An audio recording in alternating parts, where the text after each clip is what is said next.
നാഗം പൂനാഗത്തെ സംഘം ചെയ്യും നാളായി, നാൽക്കാലിക്കില്ല വിശേഷബുദ്ധിയുമുണ്ടായി. നാഗം പൂനാഗത്തെ, വലിയ പാമ്പ് ചെറിയ ഞാഞ്ഞളിനെയാണ് സംഘം ചെയ്യുന്നത്. അതോ ഈ മനുഷ്യന് നാൽക്കാലിക്കില്ല വിശേഷബുദ്ധിയാണ് അള്ളാഹു നൽകിയത്. പക്ഷേ ഭൂമിയിൽ നടക്കുന്ന അവസ്ഥാന്തരങ്ങൾ നോക്കിയാൽ തന്നെ അറിയാം, ഇതിന് കൂടുതൽ ആയുസ്സൊന്നുമില്ല. സ്വന്തം മകളെ അച്ഛൻ ഗർഭിണിയാക്കി എന്നുള്ള ദാരുണമായ വാർത്ത. എങ്ങനെയാണ് ഇത് കേൾക്കുമ്പോൾ ലജ്ജ വരാതിരിക്കുക?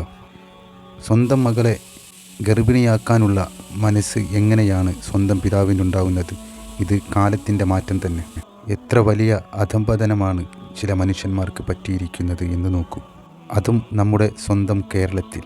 കോട്ടയത്ത് വൈക്കം സ്വദേശി സ്വന്തം മകളായ 16-കാരിയെ ഗർഭിണിയാക്കി. മകൾക്ക് ശാരീരിക അസ്വസ്ഥത കണ്ടപ്പോൾ സ്വന്തം അമ്മ തന്നെയാണ് ഹോസ്പിറ്റലിൽ എത്തിച്ചത്. പരിശോധനയ്ക്ക് ശേഷം കുട്ടി ഗർഭിണിയാണെന്നറിഞ്ഞു. കുട്ടിയെ കൗൺസിലിങ്ങിന് വിധേയമാക്കിയപ്പോഴാണ് സ്വന്തം പിതാവിൽ നിന്നാണ് തനിക്ക് ഗർഭം ചുമക്കേണ്ടി വന്നത് എന്നുള്ള സത്യവും പുറത്തുവന്നു. സ്വന്തം രക്തത്തിൽ പിറന്ന സ്വന്തം മകളെ തന്നെ എങ്ങനെയാണ് ഒരു പിതാവിന് ഇത്തരത്തിൽ കാണാനും ചെയ്യാനുമൊക്കെ കഴിയുന്നത്? അപ്പോൾ മനസ്സിലായില്ലേ, ഇതിനി കൂടുതൽ മുന്നോട്ടൊന്നും പോകില്ല എന്ന്. അത്തരം വാർത്തകളാണ് ദൈനംദിനം നമ്മുടെ കൊച്ചു കേരളത്തിൽ നിന്ന് തന്നെ പുറത്തു വരുന്നത്.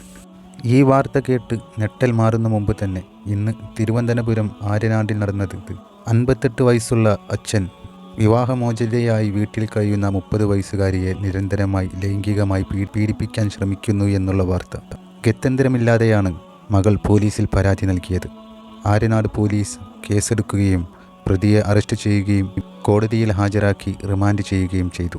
ഇത്തരത്തിലേക്കാണ് നമ്മുടെ സമൂഹം പോയിക്കൊണ്ടിരിക്കുന്നത്. കൂടാതെ 16 വയസ്സുകാരി തന്നെ സ്വന്തം സഹോദരനിൽ നിന്ന് 13 വയസ്സുകാരിൽ നിന്നാണ് ഗർഭിണിയായി കുഞ്ഞിനെ പ്രസവിച്ചിരിക്കുന്നത്. ഈ ഇടയിലാണ് സ്ത്രീയെയും പുരുഷനെയും ഇടകലർത്തിയുള്ള പരിപാടികൾ സംഘടിപ്പിക്കാൻ ചിലർ ശ്രമിച്ചുകൊണ്ടിരിക്കുന്നത്.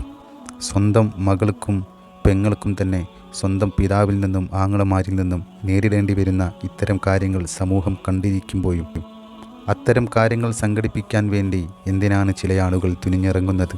ഇതിനെ ബോധമുള്ള ആരെങ്കിലും ന്യായീകരിക്കുമ്പോൾ അവർ കാലത്തിനൊത്ത് സഞ്ചരിക്കാത്തവരുമാകുന്നു.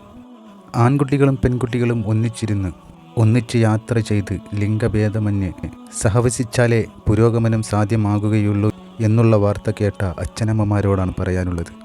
ബെസ്റ്റ് ഫ്രണ്ട് എന്നെല്ലാം പറഞ്ഞ് ഓരോരോ ചെറുപ്പക്കാരെ ഇവർ കൊണ്ടുവരും. എന്നാൽ അവരെയെല്ലാം വിശ്വസിച്ച് കണ്ണടിച്ച് നമ്മുടെ പെൺകുട്ടികളെ അവരുടെ കൂടെ കെട്ടയച്ച് വിട്ടാൽ ഇതുപോലുള്ള പല അവസ്ഥകളിലേക്കും നമ്മൾ എത്തിച്ചേരുക തന്നെ ചെയ്യും. ഒരു പെണ്ണിനും പുരുഷനും ഒരിക്കലും ഒരു ഫ്രണ്ടായി തന്നെ നിൽക്കാൻ കഴിയില്ല. ഇത് മനുഷ്യനാണ്, ദേഹേച്ഛയുള്ള മനുഷ്യൻ.